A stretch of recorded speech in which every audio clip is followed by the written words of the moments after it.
أعوذ بالله من الشيطان الرجيم. بسم الله الرحمن الرحيم. عبس وتولى أن جاءه الأعمى وما يدريك لعله يزكى أو يذكر فتنفعه الذكرى أما من استغنى فأنت له تصدى وما عليك ألا يزكى. صدق اللہ العظیم. کل الحمدللہ سورۃ النازعات ہماری مکمل ہو گئی تھی. آج سورۃ العبس سے درس کا آغاز ہو رہا ہے. سورہ عبس کے دو حصے ہیں. دوسرے والے حصے میں اللہ تبارک و تعالی نے قیامت ہی کے حوالے سے بیان کیا ہے، اور پہلے حصے میں اللہ تبارک و تعالی نے ایک مومن کی اللہ کے یہاں کیا عظمت ہے، کیا شان ہے، کیا مرتبہ اور مقام ہے، اس کو اللہ تبارک و تعالی نے بیان فرمایا ہے. اس سورت کے شان نزول اور پس منظر میں یہ بات بیان کی گئی ہے کہ رسول اکرم صلی اللہ علیہ وسلم مشرکین کو اللہ کا دین پہنچا رہے تھے، اللہ کی وحدانیت اور توحید کی دعوت دیتے تھے، لیکن وہ بات سنتے نہیں تھے، دور بھاگتے تھے رسول اکرم صلی اللہ علیہ وسلم سے. ایک موقع پر وہ اکٹھے ہو گئے اور رسول پاک صلی اللہ علیہ وسلم کے ساتھ ملاقات کی تو آپ صلی اللہ علیہ وسلم کی وہ بات سننے لگے اور دھیان کے ساتھ آپ کی بات سن رہے تھے، جس میں ابو جہل، امیہ ابن خلف، ابو لہب اور حضرت عباس رسول پاک صلی اللہ علیہ وسلم کے چچا، جو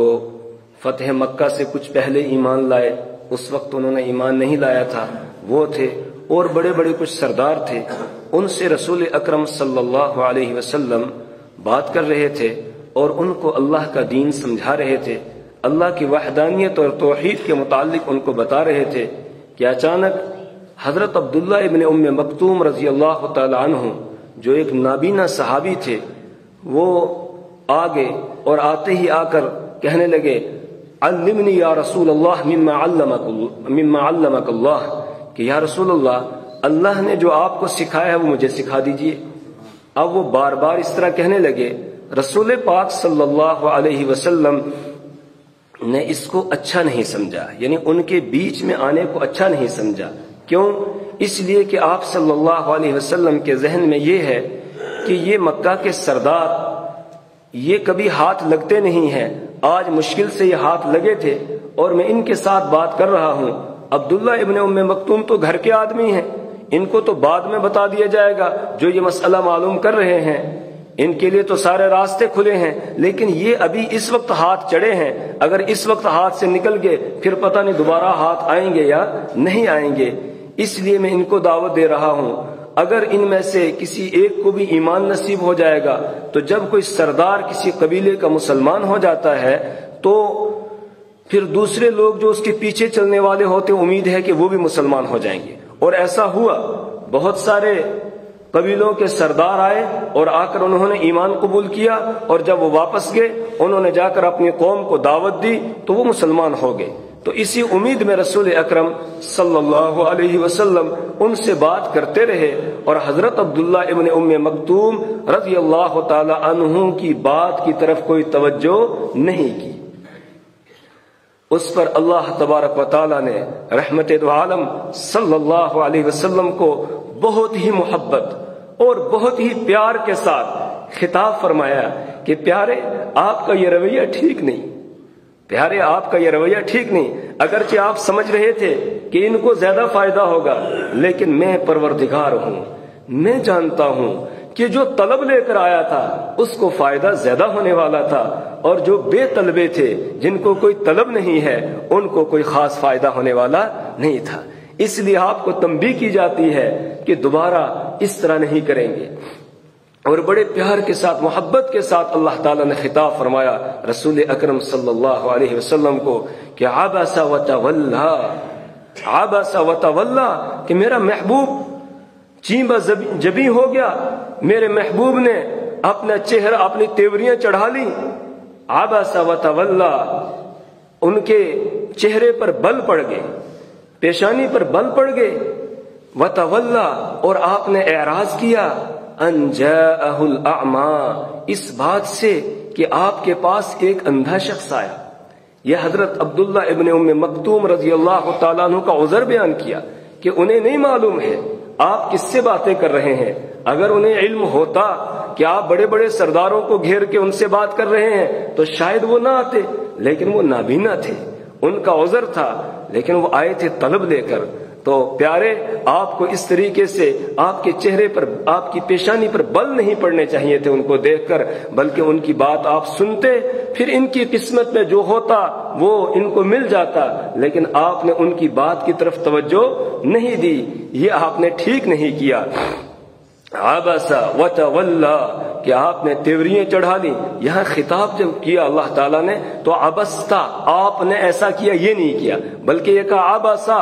اور ان کے چہرے پر بل پڑ گئے، وتولى، اور انہوں نے اعراض کر لیا، ان جاءه الاعمى، اس بات سے کہ ان کے پاس ایک اندھا آیا۔ یہ ایک پیار کا خطاب ہے جو اللہ نے پیارے رسول صلی اللہ علیہ وسلم سے کیا۔ آپ کے سامنے دو باتیں اس وقت جمع ہو گئی تھی۔ ایک یہ تھی کہ یہ بڑے بڑے سردار ہیں اور یہ شرک کے اندر مبتلا ہیں، ان کو شرک کی بیماری لگی ہوئی ہے، اور دوسرے حضرت عبداللہ ابن ام مکتوم رضی اللہ تعالیٰ عنہ وہ بیچ میں آ گئے ہیں اور وہ بھی بیمار ہیں، وہ بھی کسی بیماری کا علاج چاہتے ہیں اور اس کے لیے وہ معلوم کرنا چاہ رہے ہیں، وہ کچھ پوچھ رہے ہیں، کوئی مسئلہ لے کر آئے ہیں۔ تو بظاہر اگر ہم بھی غور کریں گے تو اگر ہمارے سامنے دو بیمار ہوں، ایک بیمار ہے جو بڑی بیماری کے اندر مبتلا ہے اور ایک بیمار وہ ہے جس کو چھوٹی معمولی سی بیماری ہے، مثال کے طور پر ایک آدمی کینسر کا مریض ہے اور ایک آدمی کو خالی بخار زکام وغیرہ ہے، تو ان میں زیادہ اہم علاج کس کا ہے؟ بظاہر اگر ہم دیکھیں تو زیادہ اہم علاج کس کا ہے؟ کینسر والے کا، اس لیے کہ بخار زکام والا جو ہے اس کو تو تھوڑی سی دوائی، تھوڑا سا علاج کرنا وہ ٹھیک ہو جائے گا، لیکن جس کو کینسر کی بیماری ہے وہ زیادہ اہم ہے۔ تو جو مشرک تھے وہ گویا کینسر والے تھے،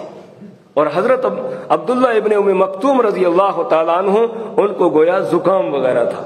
اس طریقے سے تو اب رسول پاک صلی اللہ علیہ وسلم نے اجتہادی طور پر بظاہر بڑی بیماری کا اعتبار کرتے ہوئے انہی کا علاج کیا، ان کے علاج میں لگے رہے، اور حضرت عبداللہ ابن ام مکتوم رضی اللہ تعالیٰ عنہ کی طرف توجہ نہیں کی کہ ان کا تو علاج بعد میں بھی ہو جائے گا۔ لیکن پروردگار نے اس پر تنبیہ کی کہ بیمار دونوں ہیں، اور یقیناً زیادہ جو اہم بیمار ہے وہ مشرک ہے جس کے اندر شرک کی بیماری ہے،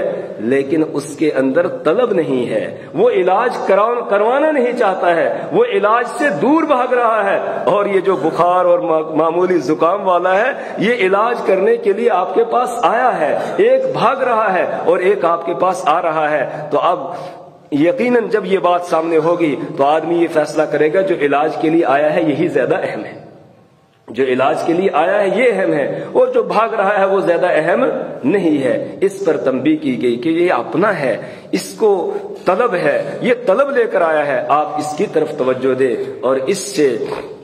یہ بھی معلوم ہوا کہ اللہ کے یہاں ایک مومن اور ایک مسلمان کی کتنی قدر و قیمت ہے، ایک کلمہ گو کی کتنی قدر و قیمت ہے، اور کیا مرتبہ اور مقام ہے اللہ کے یہاں۔ چاہے مومن غریب ہو، فقیر ہو، نادار ہو،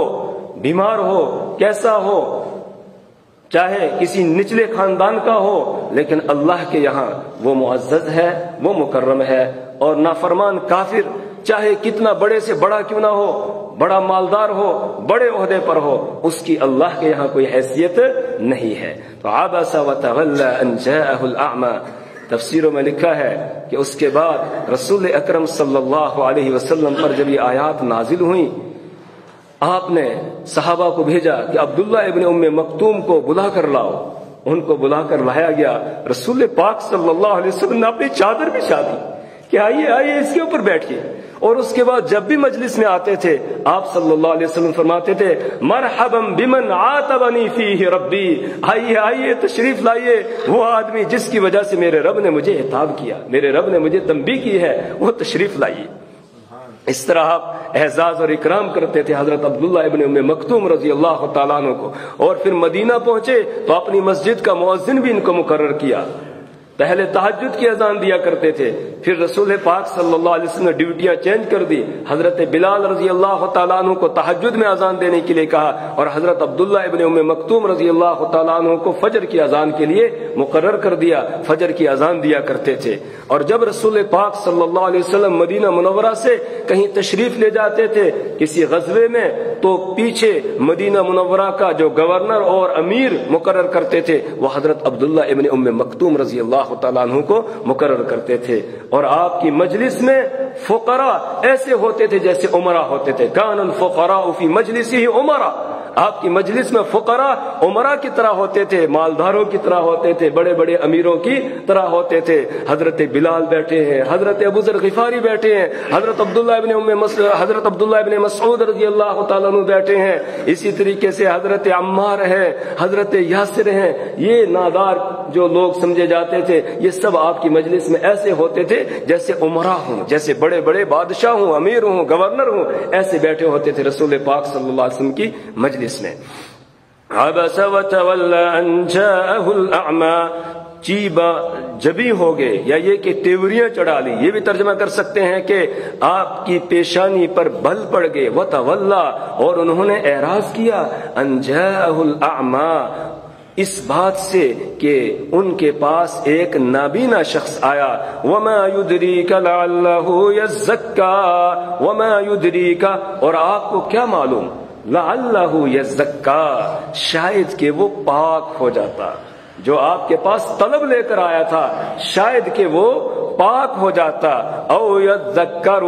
یا وہ نصیحت حاصل کرتا، فتنفعه الذکریٰ، تو نصیحت اس کو نفع دیتی، وہ آپ سے کوئی بات سن کے جاتا، خود بھی اس پر عمل کرتا اور دوسروں تک اس کو پہنچاتا،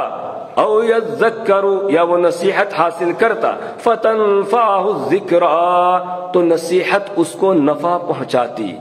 ذکر فإن الذکرى تنفع المؤمنین، کہ آپ نصیحت کیجئے اس لیے کہ نصیحت کرنا ایمان والوں کو نفع دیتا ہے۔ تو آپ نے اس کی بات نہیں سنی، اس کی طرف آپ نے توجہ نہیں کی، جو پاک ہونا چاہ رہا تھا، جو نصیحت حاصل کرنا چاہ رہا تھا۔ اما من استغنا، رہا وہ آدمی جو اپنے آپ کو بے نیاز سمجھتا ہے، من استغنا، جو بے نیاز ہو گیا، جو بے پرواہ ہے، جس کو طلب ہی نہیں ہے، جو پاک ہونا نہیں چاہتا ہے، جو جنت کے راستے پر چلنا نہیں چاہتا ہے، فأنت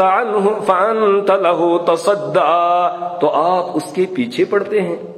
آپ اس کی فکر میں لگے ہوئے ہیں۔ نہیں، آپ کو اس کے بارے میں زیادہ فکر مند ہونے کی ضرورت نہیں، یہ بھی پیار کا خطاب ہے کہ آپ ان کے لیے پریشان ہو رہے، ان کے لیے آپ کو زیادہ پریشان ہونے کی ضرورت نہیں ہے۔ کیوں؟ وما علیک الا یزکا،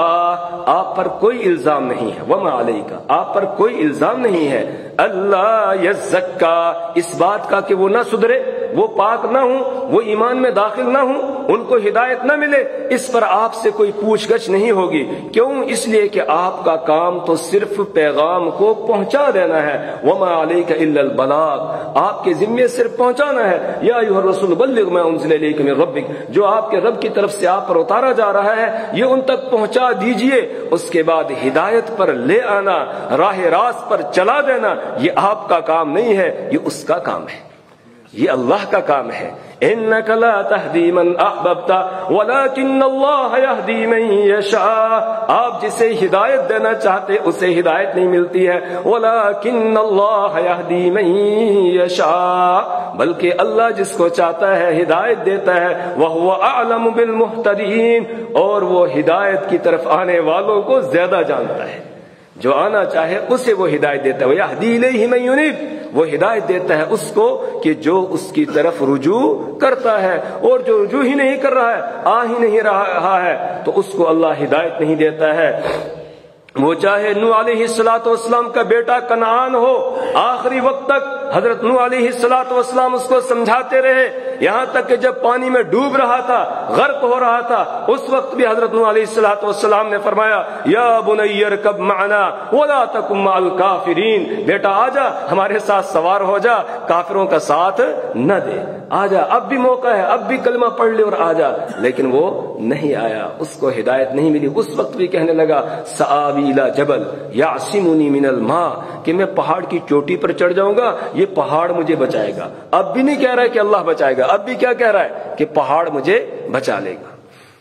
وہ چاہے حضرت لوط علیہ السلام کی بیوی ہو، اس کو بھی ہدایت نہیں ملتی ہے جب ہدایت کی طلبگار نہ ہو۔ چاہے نوح علیہ السلام کی بیوی ہو، اس کو بھی ہدایت نہیں ملتی ہے جب ہدایت کی طلبگار نہ ہو۔ وہ چاہے حضرت ابراہیم علیہ السلام کا باپ ہو آزر، اس کو بھی ہدایت نہیں ملتی ہے جب وہ ہدایت کا طلبگار نہیں بنتا ہے۔ اور چاہے وہ اللہ کے پیارے محبوب حضرت محمد الرسول اللہ صلی اللہ علیہ وسلم کا وہ چچا ہو ابو طالب، جس نے ہر مشقت اور پریشانی آپ کے لیے اٹھائی، آپ کا ساتھ دیا، شعب ابی طالب میں آپ کی خاطر قید ہوا، لیکن اس کے باوجود جب ہدایت کی طلب نہیں تھی تو اللہ نے اس کو بھی ہدایت نہیں دی۔ تو وما علیک الا یزکا، آپ کے ذمے نہیں ہے اللہ، آپ وما علیک، اور آپ پر کوئی الزام نہیں ہے اس بات کا، اللہ یزکا، کہ وہ نہ پاک ہو، وہ نہ سدھرے، وہ ہدایت پر نہ آئے، اس کا آپ پر کوئی الزام نہیں، آپ کا کام صرف پہنچا دینا ہے۔ اس سے ہم میں سے بھی ہر داعی کو یہ سبق ملتا ہے، ہمارا کام ہے بات کو پہنچا دینا اور بار بار پہنچانا، اس کے بعد کوئی مانے یا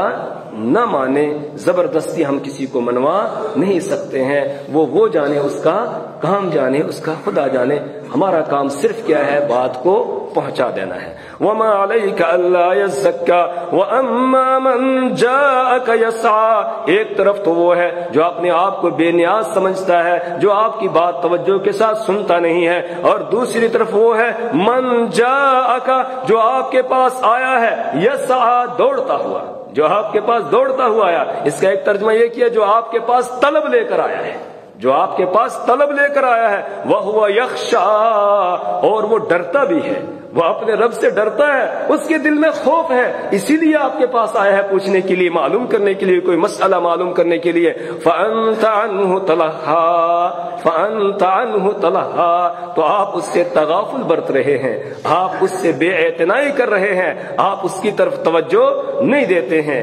کَلَّا، ہرگز نہیں،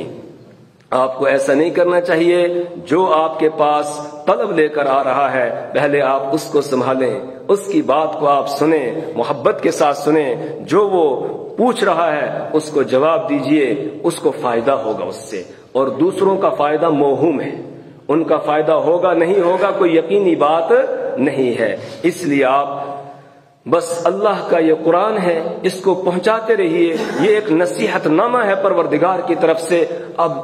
جس کی قسمت میں نصیحت ہے وہ حاصل کر لے گا، اور جس کی قسمت میں نہیں ہے اس کو چاہے آپ کتنا سمجھائیں، اس کو ہدایت ملنے والی نہیں ہے۔ کلا، ہرگز نہیں، انہا تذکرہ، بے شک یہ قرآن پاک، یہ جو اوپر آیات بیان کی گئی ہیں، یہ سب ایک نصیحت ہے، انہا تذکرہ، یہ نصیحت ہے۔ فمن شاء ذکرہ، بس جو شخص چاہے ذکرہ،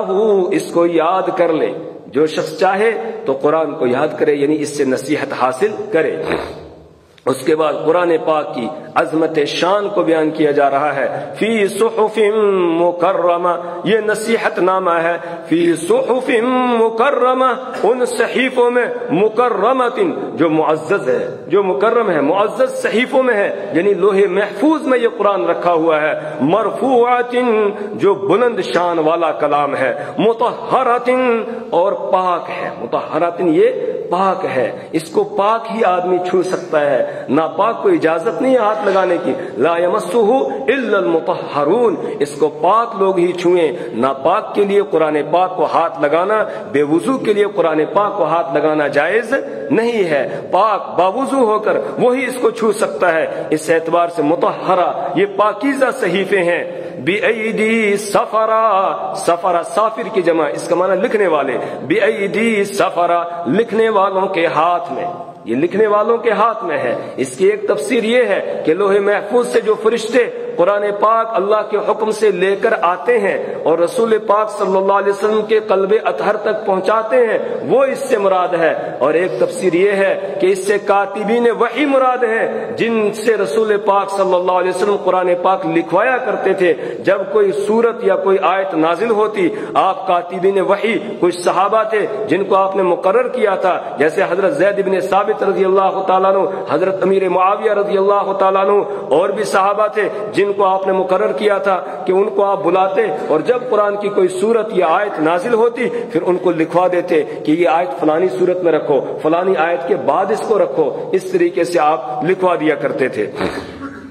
تو اس سے مراد وہ کاتبین وحی ہے کہ بِأَيْدِي سَفَرَا، ان لکھنے والوں کے ہاتھوں میں ہے، اور یہ لکھنے والے بھی کوئی معمولی لوگ نہیں ہیں، کرام، یہ معزز ہیں، مکرم لوگ ہیں، بررہ اور نیک لوگ ہیں۔ اب اللہ نے ہدایت کا انتظام کیا انسانوں کے لیے، قرآن پاک دے دیا، لوگوں کو چاہیے کہ وہ قرآن کے قریب آئیں اور اس سے نصیحت حاصل کریں اور اس کو اپنے لیے زندگی گزارنے کا ضابطہ بنائیں اور اس کے مطابق زندگی بسر کریں، لیکن پھر بھی لوگ قرآن سے دور ہو رہے ہیں، قرآن سے اعراض کر رہے ہیں۔ قتل الانسان ما اکفرہ، ایسا نافرمان انسان جو قرآن سے دوری چاہتا ہے، جو قرآن سے دور رہتا ہے، اس کے بارے میں اللہ فرماتے ہیں قتل الانسان، قتل کر دیا جائے، تباہ اور برباد کر دیا جائے انسان، ما اکفرہ، یہ کتنا ہی ناشکرا ہے۔ پروردگار نے اتنا کرم کیا کہ اس کو کتاب عطا کی، وہ کتاب جس کے بارے میں بتایا گیا لو انزلنا هذا القرآن على جبل لرأيته خاشعا متصدعا من خشية الله، کہ اگر ہم اس کتاب کو پہاڑوں پر نازل کرتے اور پہاڑوں کو شعور دے دیا جاتا تو پہاڑ بھی برداشت نہ کر سکتے، وہ بھی اللہ کے خوف اور ڈر کی وجہ سے ریزہ ریزہ ہو جاتے۔ لیکن اس کا دل اتنا سخت ہے، قرآن کو پڑھتا ہے، قرآن کو سنتا ہے، پھر اس کے باوجود بھی اس کا دل نرم نہیں ہوتا ہے، اس کا دل ٹوٹتا نہیں ہے۔ قتل الانسان ما اکفرہ، انسان تباہ کر دیا گیا، ما اکفرہ، کتنا ہی ناشکرا ہے یہ۔ اس کو ذرا اپنی اوقات کو دیکھنا چاہیے، کس چیز سے اس کو پیدا کیا گیا، اپنی پیدائش پر غور و فکر کرنا چاہیے۔ من ای شیء خلقہ، من ای شیء، کس چیز سے خلقہ، اس نے اس کو پیدا کیا ہے، اللہ نے کس چیز سے اس کو پیدا کیا ہے۔ اور یہ بات بالکل واضح ہے کس چیز سے پیدا کیا ہے، ہر آدمی جانتا ہے، من نطفۃ، نطفے سے اس نے پیدا کیا ہے، ایک ناپاک قطرے سے پیدا کیا ہے۔ ہاتھ کو لگ جائے آدمی ہاتھ کو دھو لے، کپڑے کو لگ جائے کپڑے کو دھو لے، اس سے انسان کو پیدا کیا۔ خلقہ، پھر اس پروردگار نے اس نطفے سے انسان کو پیدا کیا، اور صرف پیدا ہی نہیں کیا، فقدرہ، تو اس کا ایک اندازہ لگایا، ایک اندازے سے اس کو بنایا پروردگار نے، اس کے اعضاء کو بالکل برابر مناسب انداز میں بنایا، جو عضو جس جگہ ہونا چاہیے تھا، جیسے ہونا چاہیے تھا ویسے اس پروردگار نے بنایا۔ اور بنایا بھی کہاں، فی بطون امہاتکم، تمہاری ماؤں کے پیٹوں میں، وہاں پر بنایا۔ یخلقکم فی بطون امہات، ماؤں کے پیٹوں میں وہ پیدا کرتا ہے، خلقا بعد خلق، تدریجا، آہستہ آہستہ، فی ظلمات ثلاث، تین اندھیریوں میں، هو الذی یصورکم فی الارحام کیف یشاء، وہی اللہ ہے جو تمہاری شکلیں اور صورتیں بناتا ہے تمہاری ماؤں کے رحموں میں، کیف یشاء، جیسے وہ چاہتا ہے۔ اور کیسا اس نے بنایا ہے، لقد خلقنا الانسان فی احسن تقویم، ہم نے انسان کو بہترین ڈھانچے میں بنایا ہے۔ وہاں تیار ہو گیا، تیار ہونے کے بعد اب ثم السبیل یسرا، اللہ کی قدرت دیکھو کہ اس پروردگار نے پیٹ میں بچے کو بنایا، بنانے کے بعد پھر ایک تنگ راستے سے اللہ تبارک و تعالیٰ اس کو باہر لے کر آتے ہیں، اور باہر لانے میں اس نے آسانی پیدا کر دی۔ ثم السبیل یسرہ، پھر اللہ نے اس کے دنیا میں آنے کے راستے کو آسان کر دیا، اور دنیا میں آ گیا۔ آنے کے بعد پھر آگے اللہ فرماتے اب یہ نہیں سمجھ لینا کہ اب ہمیں ہمیشہ یہیں رہنا ہے، یہاں سے جانا نہیں ہے، ہمیشہ ادھر ہی رہنا ہے، اس لیے بڑی بڑی بلڈنگیں اور بڑی بڑی چیزیں جو بنانے لگ جاؤ کہ بس اب تو آگے ہے دنیا میں یہیں رہنا ہے، نہیں۔ ثم اماتہ، پھر وہ اس کو موت دیتا ہے، ثم اماتہ، پھر وہ اس کو موت دیتا ہے۔ اور حدیث میں ہے کہ تحفۃ المؤمن الموت، موت مومن کا تحفہ ہے۔ الموت یوصل الحبیب الی الحبیب، الموت جسر، موت ایک پل ہے، یوصل الحبیب الی الحبیب، یہ دوست کو دوست سے ملاتی ہے۔ تو یہ اللہ کا بنایا ہوا ایک نظام ہے۔ اللہ نے انعام کو یہاں بیان کیا کہ بندوں پر یہ انعام کیا، اس انعام میں سے ایک ہے موت کا دینا، کہا یہ بھی اللہ کی ایک نعمت ہے، موت کا آ جانا یہ بھی کیا ہے، اللہ کی ایک نعمت ہے۔ ثم اماتہ، پھر وہ اس کو موت دیتا ہے، اور موت کے بعد فاقبرہ، پھر وہ اس کو قبر میں رکھواتا ہے، قبر میں رکھواتا ہے۔ یہ اللہ نے کرم کیا۔ انسان اور دوسری مخلوق ہے اس میں فرق کیا۔ دوسری مخلوق گائے بھینس بیل وغیرہ مر جاتے ہیں، ایسے پڑے رہتے ہیں، تو انسان کو اللہ نے عزت بخشی کہ جب اس کا انتقال ہو جائے اس کو باہر نہ رہنے دیا جائے، بلکہ اس کو زمین کھود کر اس کو دفن کیا جائے، زمین کے حوالے اس کو کر دیا جائے، وہاں اس کو چھپا دیا جائے، ویسے ہی اس کو پڑا رہنے نہ دیا جائے۔ یہ بھی اللہ کا ایک کرم ہے، اور انسان کو اللہ نے ایک عزت بخشی ہے۔ اور پھر ہر ایک گویا مٹی کے اندر جا رہا ہے، قبر میں جا رہا ہے، چاہے اسے جلایا جا رہا ہو، چاہے پانی میں ڈوب رہا ہو، کہیں وہ آخر انجام کیا ہے، کہاں پہنچتا ہے؟ زمین میں مٹی کے ساتھ ملتا ہے، آخر انجام سب کو وہیں پہنچنا ہے۔ چاہے کسی کو کوئی جانور کھا جاتا ہے، وہ بھی آخر کہاں پہنچتا ہے؟ مٹی کے حوالے ہوتا ہے۔ تو ثم اماتہ، پھر اس نے اس کو موت دی، فاقبرہ، پھر اس کو قبر میں رکھوایا، ثم اذا شاء انشرہ۔ اب یہ بھی یاد رکھنا، ایسا نہیں ہے کہ قبر میں رکھ دیا تو اب ختم، بات معاملہ ختم، نہیں۔ ثم اذا شاء انشرہ، پھر وہ جب چاہے گا اس کو دوبارہ اٹھائے گا۔ ثم اذا شاء، پھر جب وہ چاہے گا، انشرہ، تو وہ اس کو دوبارہ پیدا کرے گا، دوبارہ اٹھائے گا، دوبارہ زندہ کرے گا، اور پھر اس رب کی عدالت لگے گی، اور اس کے بعد وہاں اپنی زندگی کا حساب کتاب دینا ہوگا۔ اور وہ کیا منظر ہوگا اس وقت، اس کو اگلی آیات میں بیان کیا ہے، انشاءاللہ وہ کل پڑھیں گے۔ اللہ سے دعا کریں اللہ ہمیں اپنی کتاب کی سمجھ اور فہم عطا فرمائے، اللہ اس کے مطابق عمل کی توفیق عطا فرمائے، اللہ ہمیں اعمال صالحہ کی توفیق عطا فرمائے، برے اعمال سے اللہ ہماری نسلوں کی حفاظت فرمائے۔ سبحان اللہ و بحمدہ، سبحانک اللہ۔